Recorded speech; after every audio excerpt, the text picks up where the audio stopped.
독서와 복음을 들읍시다. 창세기의 말씀입니다.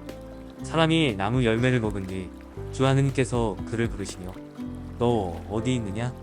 하고 물으셨다. 그가 대답하였다. 동산에서 당신의 소리를 듣고 제가 알몸이기 때문에 두려워 숨었습니다. 그분께서 내가 알몸이라고 누가 일러주느냐? 내가 너에게 따먹지 말라고 명령한 그 나무 열매를 내가 따먹느냐? 하고 물으시자 사람이 대답하였다. 당신께서 저와 함께 살라고 부르신 여자가 그 나무 열매를 저에게 주기에 제가 먹었습니다.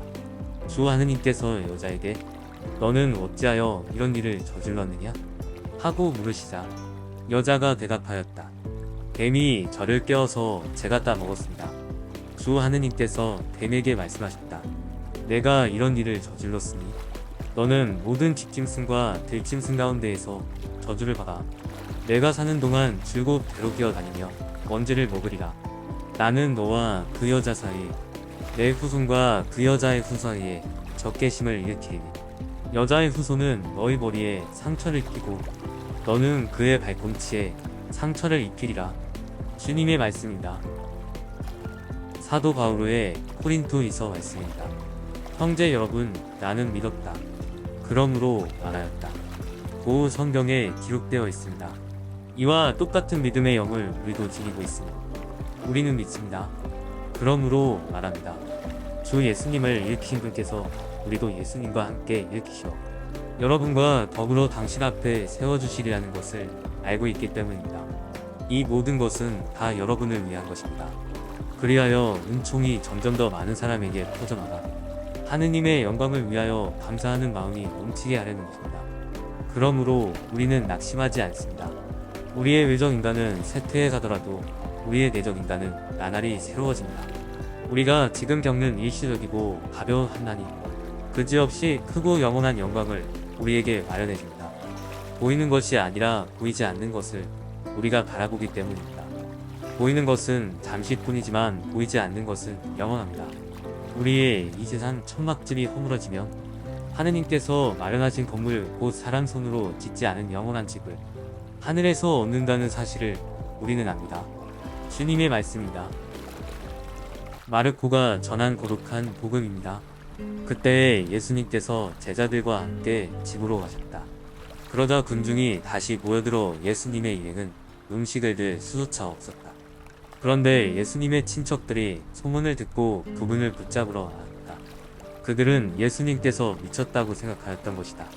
한편 예루살렘에서 내려온 율법 학자들이 그는 베엘제불이 들렸다. 고도하고 그는 마귀 우두머리의 힘을 빌려 아기들 쫓아낸다. 고도하였다. 그래서 예수님께서는 그들을 부르셔서 이유를 들어 말씀하셨다. 어떻게 사탄이 사탄을 쫓아낼 수 있느냐? 한 나라가 갈라서면 그 나라는 버텨내지 못한다. 한 집안이 갈라서면 그 집안은 버텨내지 못할 것이다. 사탄도 자신을 거슬러 일어나 갈라서면 버텨내지 못하고 끝장이 난다. 먼저 힘센 자를 묶어놓지 않고서는 아무도 그 힘센 자의 집에 들어가 재물을 털 수 없다. 묶어놓은 뒤에야 그 집을 털 수 있다. 내가 진실로 너희에게 말한다. 사람들이 짓는 모든 죄와 그들이 신성을 모독하는 어떠한 말도 용서받을 것이다. 그러나 성령을 모독하는 자는 영원히 용서를 받지 못하고 영원한 죄에 매이게 된다. 이 말씀을 하신 것은 사람들이 그는 더러운 영이 들렸다 고 말하였기 때문이다. 그때 예수님의 어머니와 형제들이 왔다. 그들은 밖에 서서 사람을 보내어 예수님을 불렀다. 그 문 둘레에는 군중이 앉아 있었는데 사람들이 예수님께 보십시오, 스승님의 어머님과 형제들과 누이들이 밖에서 스승님을 찾고 계십니다 하고 말하였다. 그러자 예수님께서 그들에게 누가 내 어머니고 내 형제들이냐? 하고 반문하셨다. 그리고 당신 주위에 앉은 사람들을 둘러보시며 이르셨다. 이들이 내 어머니고 내 형제들이다. 하느님의 뜻을 실행하는 사람이 바로 내 형제요 어머니다. 주님의 말씀입니다. 강론 말씀을 들읍시다. 오늘은 연중 10주일입니다. 연중 10주일을 맞아서 인생의 의미에 대해서 묵상해 보았으면 좋겠습니다. 사람은 저마다 인생관이 있을 것입니다. 그런데 삶을 대하면서 가질 수 있는 태도는 극과 극입니다. 어떤 사람은 이 세상 그가짓것 뭐 별거 있나? 하는 생각으로 즐기다 가면 되지 하는 마음으로 마구잡이로 살아가는 사람도 있고, 이 세상보다 뜻깊게 살아가야지 하는 마음으로 살아가는 사람도 있습니다. 그런데 세상이 발전하면서 문명은 점점 나아진 것 같은데 문화는 반쪽짜리가 되어가고 있는 것 같습니다. 무슨 말이냐 하면 인생에 여러 면 중에서 한쪽만 유지하고 나머지 한쪽은 버리거나 숨기려고 한다. 정신적으로나 물질적으로나 사람들이 살아가면 아름다운 것이 있으면 추한 것도 있게 마련이고, 좋은 것이 있으면 나쁜 것도 있게 마련입니다. 음지가 있어야 양지가 있는 것처럼 사람들은 음지는 존재하지 않아야 하는 듯이 가리고 숨기고 양지만을 바라보려고 합니다.